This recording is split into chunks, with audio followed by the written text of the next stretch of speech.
in these usability test interviews? Good. That's Doing good. good?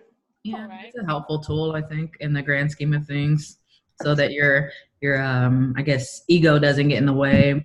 Everything's supposed to be one spot, and then everybody else thinks it's supposed to be somewhere else.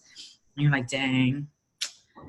But Trust me, that's happened to me a lot. Where like I've thought I've designed like the coolest thing ever, and then I've had people try it, and it hurt when they told me it wasn't as cool as I thought it was. oh man, It wasn't helpful, you know. Like it just wasn't helpful. Like it wasn't. They didn't get it, and it makes you as a designer like you want to be like, all right, well this is how it goes, or this is how it should be, but you know the user's always right, almost like the customer, right? So what's best for the user is best for, you know, the product. So It looks so cool right there. right, like that's how I feel sometimes. I'm like, come on man, like I broke away from the traditional design here. You just don't get it. Like, you're stupid. Don't worry about it. But no, that's not how it is. It's me that's stupid because I spent all this time designing this and then ended up having to change it, you know, to make it more user friendly, I guess. But doing these quick tests kind of, you know, they kind of give you insights into certain flows and whatnot. And I know right now we're using them kind of with paper prototyping and at like the beginning stages of the design process. You're froze. You can always use this like throughout. Like, it froze? Yeah. Oh, sorry.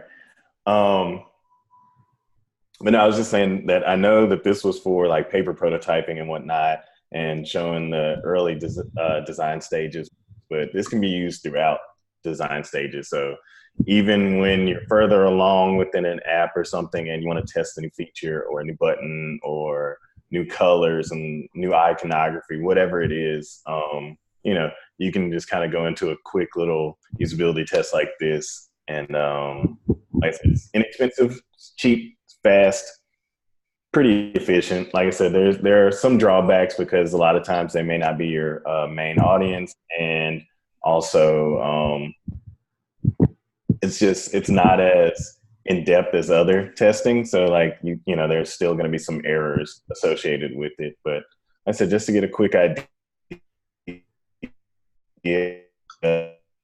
of where you stand in certain designs, this is a great method. I'm going to share my screen one more time just so I can go over the assignment with you guys. So today's assignment, basically, you're going to do essentially what we just did in class for Newsy. So you're going to create a Guerilla usability test plan for Newsy. You're going to sketch out the tasks needed to conduct your study. So I'd say close to 5 tasks again, depending on what your objective is. Then you're going to use InVision to stitch together images of your sketch prototype if you're testing online, or you can use your sketches to conduct in-person usability tests. So we want you guys to actually test your prototype with at least 3 people, and these can be done in person or online, and you can use like friends, family, or other students here. And then you're going to write a 300 to 500 word reflection on process and outcomes. The stretch goal here is, after completing this usability test, update your sketches to reflect better usability based on what you discovered through these tests.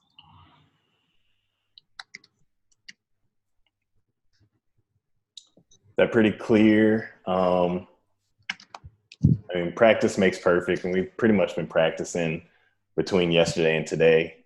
I think you guys actually have a really good handle on how to conduct these usability tests and interviewing different people and whatnot. I mean, if you're feeling bold, go ask a random person.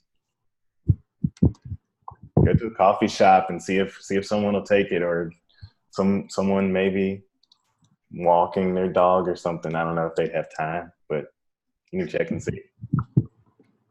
Are we going to be using our sketches from yesterday's assignment, or are we creating entirely different ones?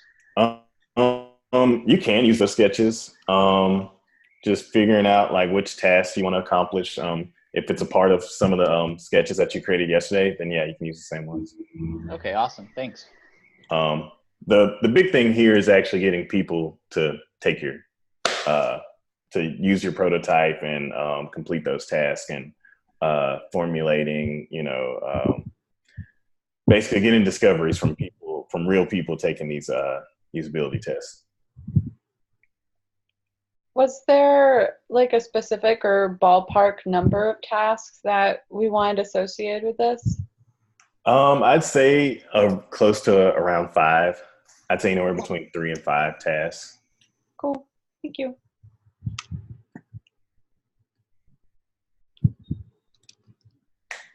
All right. If there are no other questions, I did see where someone asked about posting the examples. I'm assuming you mean examples that we went over today with like the actual plan itself, and it's like this plan here as well as the spreadsheet. If that's what you meant, then yes, I can also download these and I can post these in Slack too, just to give you guys an idea of how to set this up. And with this, like with these spreadsheets and these docs, like you can set them up any kind of way. Like you can kind of go crazy with the designs and whatnot, but this is just to give you an example of like what you're trying to achieve with these different documents. All right. If there are no other questions, I'm gonna let you guys go. I will be around again this afternoon. If you need me, just ping me. I'm usually around on Fridays as well. So again, if you need me, just ping me. Yeah, have a great weekend, and I will see you guys next week. Thank you. Bye. Take care.